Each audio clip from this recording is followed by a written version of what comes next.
Parents are sacrificing their social lives on the altar of parenting, writes Josh for The Atlantic, describing the way that when you become a parent and you have a kid, you don't hang out with your friends as much. You don't have as much free time to be about you.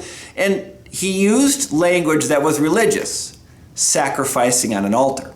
See, Josh is a doctor. He's a clinical psychologist. He's written many books. And as a pastor, I was struck by his language that a child is sacrificing on an altar. And if you doubt that, if you question that, you can read his article in The Atlantic, read the opening line of his book, that people are feeling pressured into this sacrifice. Again, that's religious language to me. And he's a very knowledgeable man. He charges $1,000 for 60 minutes of his time. Obviously, he's very intelligent. But I ask you this deeper question. Yes, we know that men, especially when they have kids, can become isolated and alone. That's a problem. Yes, we know that children take a lot of time. That's a problem. But the idea that your parenting is a God you must sacrifice to, the idea that you are pressured into this, is that a healthy or a hurtful way to frame God's gift of children and of parenting? Psalm 67. May God be gracious to us and bless us, and make his face shine upon us. Selah.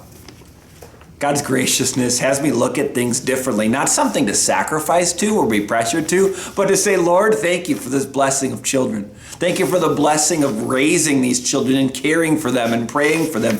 Yeah, my social life will change. Yeah, my time will change. But I'll tell you what, as a pastor, the amount of people who would want children, the amount of people who wish they had a spouse or wish they had a child, wish they didn't have the freedom of the social life. I spend a lot of time listening to people who want this blessing and don't.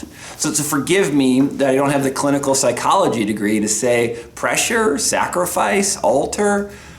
How would your kids feel if that's the way you talked about them? I think there's something in saying this is a blessing for me. I am grateful for this. Yeah, it's a responsibility. Yeah, it takes time, as it took time for my parents and their parents before them.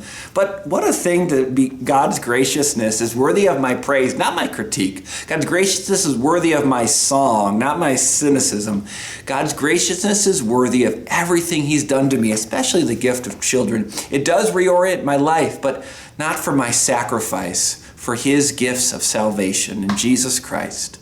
I don't need a psychology degree to recognize that. No, I can just look at the eyes of my children.